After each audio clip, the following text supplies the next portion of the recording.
So you're gearing up for your practical food inspection exam. And let's be honest, it can feel pretty intimidating. But don't you worry. In the next few minutes, we're going to break down exactly what you need to know so you can walk into that exam feeling totally confident. Let's dive right in. And it's so easy to feel overwhelmed. The sheer volume of information is just massive. And the pressure of that one-on-one assessment, it's intense. You're expected to identify a huge range of things, judge if they're fit to eat, and know exactly what to do when something's not right. I mean, just get a load of this, and this is just a tiny, tiny snapshot of what they could throw at you. It jumps from the real nitty-gritty of offal, like lamb pluck and sweetbreads, to specific fish like a skate wing, and then over to produce you might not see every day like mooli or starfruit.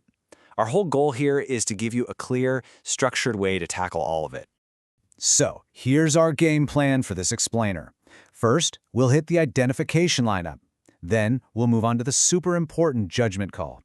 After that, we'll get into your enforcement toolkit, touch on some pro-level knowledge to really make you shine, and then wrap up with a quick check to see if you're exam ready.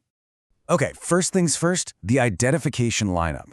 Look, before you can make any kind of judgment, you have to know exactly what you're looking at. This is the absolute foundation, and it's what the examiner is checking for right out of the gate. The core question in the examiner's mind is actually pretty simple. Can you name that food? The whole assessment is broken down into categories. Red meat, poultry, fish, and all the rest. You've got to be able to just look at a specimen and name it, no matter which category it's from.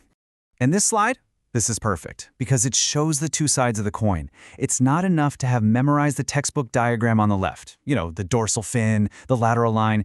You have to be able to apply all that theory to the real thing, the specimen on the right, and say with confidence, yep, that's a red snapper. That's the leap they're looking for you to make. All right, so you've nailed the ID. Now comes the heart of the whole inspection, the judgment call. This is where you really switch gears, from being a student to acting as an enforcement officer. Is this food genuinely fit to be sold to the public? So let's talk about a word that is absolutely critical, both legally and scientifically: putrefaction. Just think of it like this. It's the process where spoilage bacteria are literally taking apart the proteins in meat or fish. It's what produces those awful smells and makes the tissue fall apart. So bottom line, if it's undergoing putrefaction, it's unfit. End of story.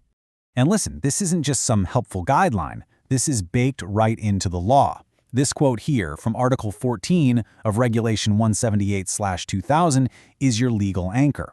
It straight up lists putrefaction, deterioration, or decay as the reasons to call food unfit. You have to know this regulation. It's non-negotiable. And here's exactly how that legal chain works. When you find unfit food, it's not just a health problem. It's a direct contravention of that big European regulation, Article 14. That contravention then immediately creates a specific offense right here in England under our own 2013 Food Safety and Hygiene regulations. You absolutely have to be able to explain that link. Okay, so you've identified unfit food and you know a law has been broken. What happens now? This is where we get into your enforcement toolkit, the actual real-world actions you can take to protect people. You've got a whole range of options, and they basically fall into two big buckets. On one side, you have informal actions, like giving some verbal advice or getting the business to voluntarily surrender the food. And on the other side, you have the much more serious formal actions, like the legal seizure of food, issuing a condemnation notice, or even moving towards prosecution. And here's what that looks like in the real world. This is a perfect example of what you might write in a report or say to an examiner.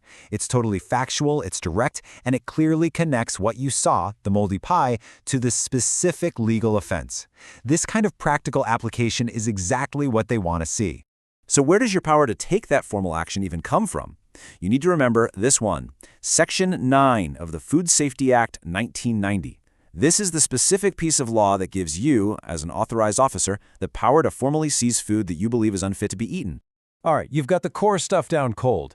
But if you're aiming for a distinction, you need to show you understand some of the more specialized areas. Let's dig into two really key ones, wild game and imported food. Wild game plays by its own set of rules, and a key detail you just have to memorize is temperature. These numbers are set in stone.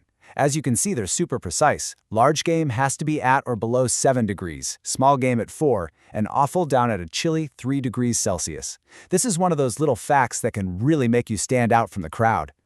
Now, let's talk imports. A massive amount of our food comes into the country through places just like Bristol Port, which you see right here. As an inspector, you could come across food from literally anywhere in the world, and that brings a whole unique set of challenges and controls. Now, a huge part of controlling imports is the paper trail, and the key document here is the Common Health Entry Document, or CHED. It has to travel with the food all the way to its first stop, and it has to be kept for a full year. Why is that such a big deal? It comes down to one critical word: traceability. If something goes wrong, this document is absolutely essential. Wow, we have covered a lot of ground, from simple IDs all the way to complex legislation. So let's pull it all together for one final review and see if you're feeling ready for the big day. If you remember just one thing from this entire explainer, please let it be these 3 steps. This is your mental checklist for every single thing they put in front of you. First, you identify it. Second, you judge its fitness using Article 14 as your legal backbone. And third, you decide how to act, weighing your informal versus your formal options. Identify, judge, act. Just drill that into your brain. So the theory is all there. You know the steps, you know the laws, you know the special cases. The final question really is, can you put it all together when you're under pressure, and can you explain your reasoning clearly to the examiner?